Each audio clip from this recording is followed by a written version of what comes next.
So for our market update today, I'm not going to focus so much on the specific numbers, but I'm going to tell you what I've been experiencing as a real estate agent over the last 60 days that's been different.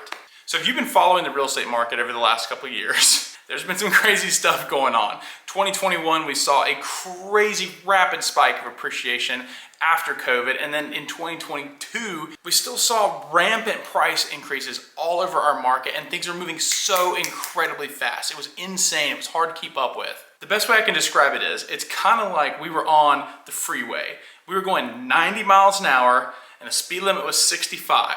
Barreling down the freeway, not enough time. There wasn't enough time to make decisions. Buyers had to jump on properties like that. Multiple offers were everywhere. There was appraisal addendums and people were throwing out huge non-refundable deposits on properties they'd never even seen before. As you can imagine, this was not sustainable. This would not last forever. There's no way. Now this year, while we've still seen prices appreciate, it has not nearly been at the rate that it's been the last couple of years.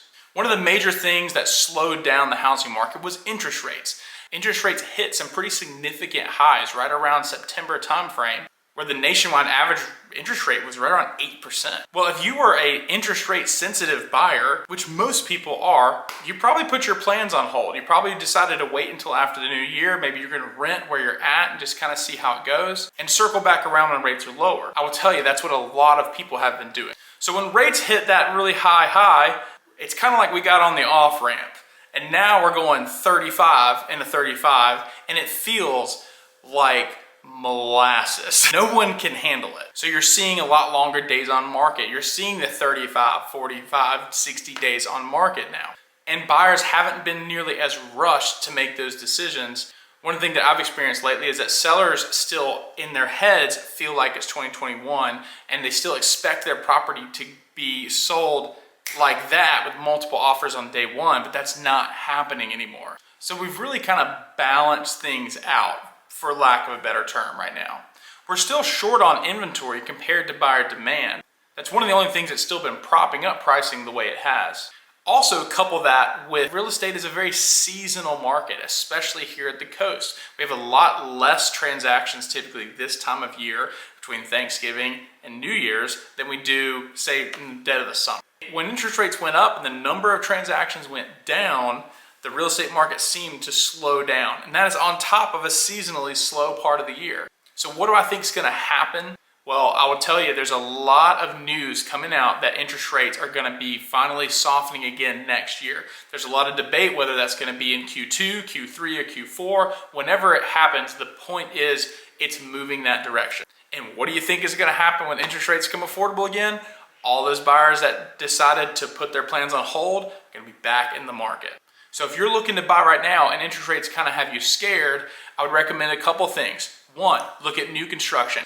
Builders are offering very aggressive incentives right now towards closing cost and interest rate buy downs. Some builders have their own internal lenders that they can buy down the rate internally and give you a rate that is sometimes a point or 2 points lower than market rate. Number two, negotiate seller paid closing costs and negotiate a rate buy down. There are lenders that will allow you to buy down the rate for the life of the loan. There are also lenders that will do what's called a 2-1 buy down, where you buy it down the rate for 2 points below for the first year, 1 point below for the second year, and then it returns to market. If you're looking to buy, that would leave you with this. Remember, you can always renegotiate your rate at a later time when rates soften, but you can never renegotiate the purchase price of your home. So don't wait until that purchase price gets higher to go ahead and lock in that purchase. If you can afford the payment and you are comfortable with it, I would suggest going ahead and locking that in. And if you're a seller, I would say that marketing your home and working with a good real estate agent is more important than it has ever been, because we just came out of a market where you could just throw iPhone pictures up on the internet and people would be at your front door. That's not necessarily the case anymore. You're gonna have to really get out there and market that property, making sure that it is everywhere that buyers are. There are open houses being held. There are flyers being put out. There is all types of marketing being done on your property to get it to as many eyeballs as ever. And making sure that you're presenting and preparing your home for market is also extremely, extremely important. Buyers have more options than they ever have before.